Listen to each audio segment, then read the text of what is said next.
Ladies and gentlemen, boys and girls, it is finally time. After 6 weeks of battling, after 6 weeks of waiting, it is finally time for the father son confrontation. What's up, everybody? It's your boy Phil Shocker, the 96 Hedgehog here with our Week 17 builder of PMC. As you can kind of see, I haven't played Evie yet. He's Johnny me, so we're waiting on that. But if I beat Evie, I clinch playoffs no matter what. It will just depend on my seeding. But if we lost to Evie, then this matchup is relatively important just to kind of guarantee playoffs. Both me and Cosmic are, at this point in time, again, still fighting for the playoff spot. And it's going to be top 6 out of the 12 coaches. So it's very, very crucial that we do get a big win here this season. But anyways, if you guys are excited, leave a like, haven't already, subscribe if you're new, join the Phil Shocker crew today because you'll be really looking in the crew. And let me just go over a bit of the mention right there on that one little thing I did at the beginning of this video. There's this running joke that we have in Brendan's server, aka Dar26's server, which go ahead and join the server today. But we did this joke where Shadow is my father and I'm his son from the way beyond or way further future, and we just make that a running gag. So this is gonna be a father versus son matchup, even though Shadow is legally not my own father. It's just, come on, people, it's just a joke. But this is gonna be a very interesting matchup. Shadow, he's been having a iffy season. He's been winning a couple of games because of hacks that he hates. His team it's decent, but there's some things that he really lacked. So definitely something hopefully I can maybe try and take advantage of, and hopefully something that he's gonna have to really focus on. So let's go ahead and get into this matchup. So Shadow's team consists of Ditto, Runariga, Salamence Tier 2. There you go, Shadow. Inteleon, Dollar, which everybody loves apparently, according to Cameron. Lucario, Virizion, Articuno, Clefable, and Magmortar. So looking at this team, it's really interesting. There's no electric type on this team. There is no steel type. Well, not just steel type. There's a few things that are just weird about this team. He has 2 fighting types. He's just got a lot of random quad weakness mons. Like he's got a quad needs to flying, rock, ice. It's just a really weird team, but it's probably a Shadow Galade team for a reason. So, looking at Shadow's team, I think of all the mons to come, I definitely don't expect Magmortar at all. I kind of don't. I can kind of see him wanting to bring Clefable versus me, but I think Clefable. I mean, with me having Vicious Rens on Dracovish, I definitely think it's something he's may or may not going to focus on, for that matter. So I don't know if he really wants to do that. I think Articuno's decently good because he does get access to Freeze Dry, and he has been known to want to pull some strats with Hail Aurora Veil. He's told me that before, and I wouldn't be surprised if he brought Articuno. That's what set I would have to be on the lookout for. But overall, I definitely think it's something to keep note right there. Sorry for the yawning. I think Virizion could replace Lucario if he wants to bring that. But I'll kind of go over why I think Lucario. But definitely Virizion could switch over to Lucario. It's relatively good against a good majority of my things on my team as well. So just overall, it's just going to be very annoying and complex for my team to have to go against. But as for the 6 I expect, I 100% expect Ditto to come. Ditto is really good against my team because it's good at copying abilities and tracing and everything like that. I think Runarigas definitely comes. If he does not bring Runarigas, Tapu Koko literally just has a field day against his team. But he does have to be careful because there's a couple of things on my team that kind of just beats Cofarigas. Runarigas. God dang it! I never did that before. Now I did. I definitely think he's bringing tier 2 Salamence because he's been trying to prove a point with tier 2 Salamence. He's been pretty much bringing it every single game except for one.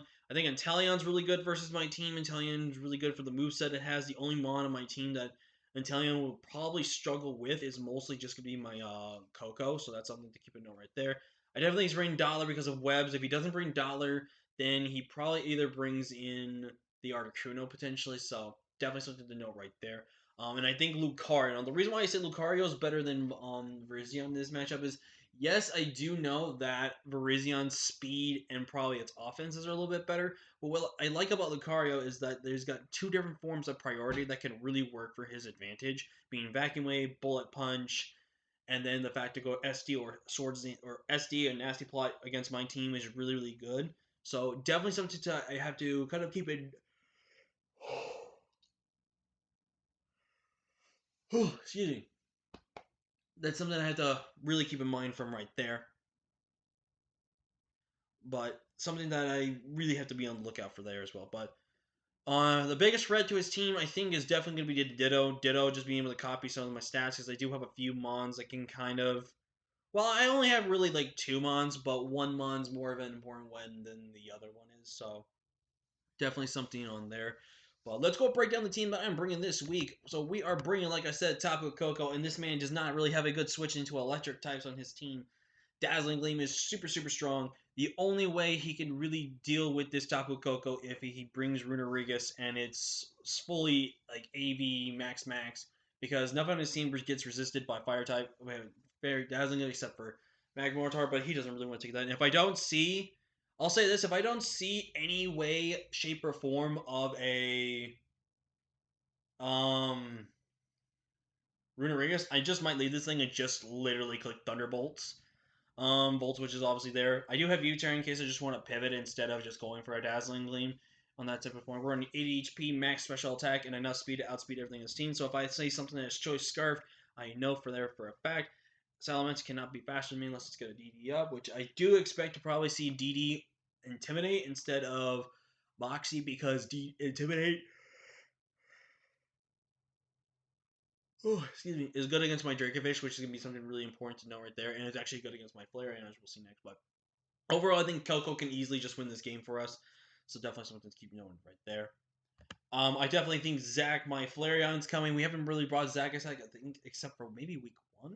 We might have brought him some other time, but I don't really remember. But we're running my Flareon this week with the Jolly Nature, 12 in HP, max attack with the 244 in speed with the Jolly Nature. Once I get a Flame Charge boost, I am faster than everything else on his team. Facade is super spammable against his team once Rodriguez goes down, and Will-O-Wisp is really going to burn and kind of cripple some things. Flare Blitz is also really, really good because it can just smack something so hard.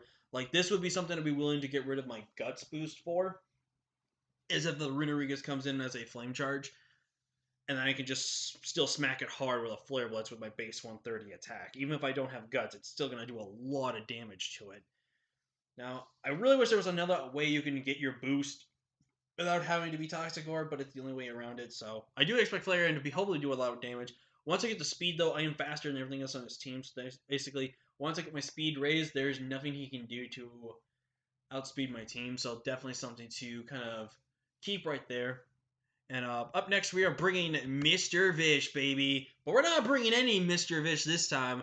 I don't think Shadow is expecting this at all. But we are bringing Mr. Vish with the Life Orb with Sand Rush because we are bringing Sand.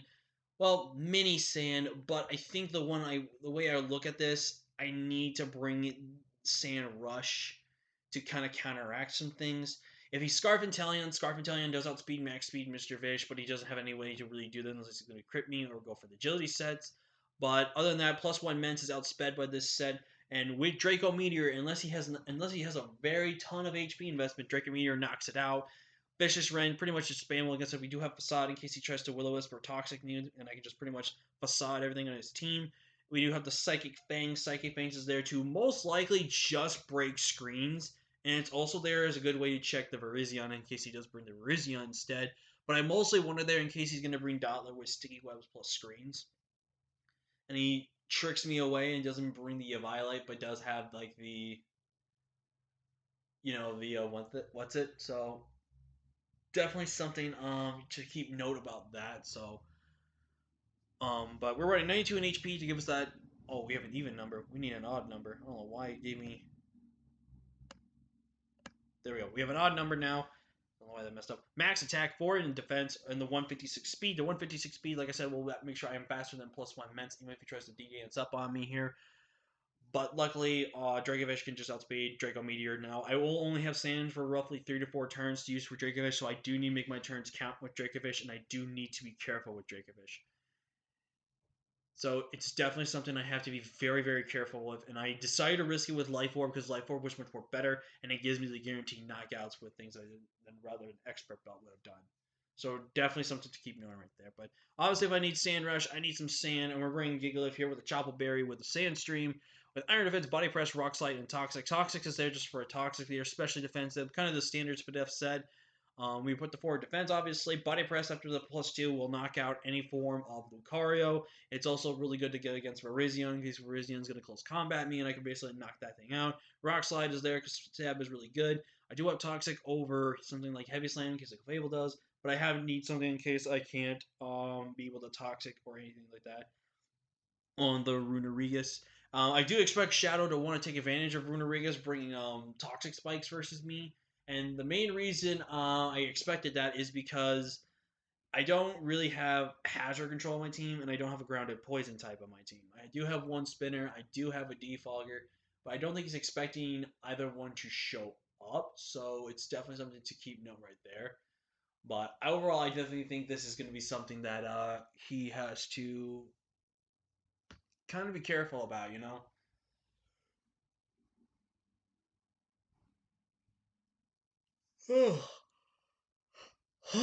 God, excuse me. But up next, we're bringing my Despair, my Galarian Moltres, 4 in HP, max its special attack, max speed, timid nature with Hurricane, Ancient Power, Fiery Wrap, and Air Slash. Ancient Power is there for the Salamence for any special chip we can get. It's also there for the Articuno in case he wants to bring that in. Hurricane plus Hurricane plus Air Slash really does a lot to his team. Fire Wrap is really good, strong Dark Stab, and we are rocking the Assault Vest. Now, I'm running Assault Vest for the fact that his fighting type with Lucario, I do expect to be special, so I can take hits from that. And also, it's also really good to kind of take hits from something like Inteleon. It's also really good to take hits from my own Galarian Moltres because of Ditto, which is another reason why I have the Ancient Power on there. It is risky to have that on there, but it is definitely something to keep note right there. So, something to just keep in mind. And last but not least, we're bringing Hoot! This is probably the only game Hoot will ever come to. But we have Hoot! Or Noctowl here, and I just do Tinted Lens. I don't know what else to really put on here. But Hoot is pretty much just all around defense. It's not to do anything. It's only carrying the defog just so I can have hazard removal. We have Toxic Defog, Roost, Air Slash, 136 in HP, 156 defense, 180 speed def with the Calm Nature with 36 in this special attack.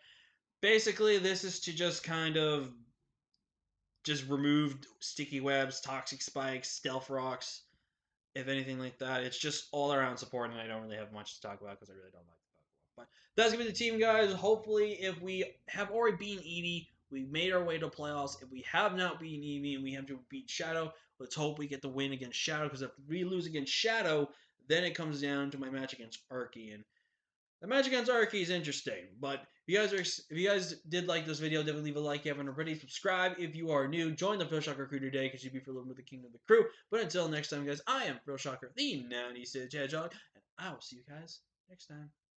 Peace.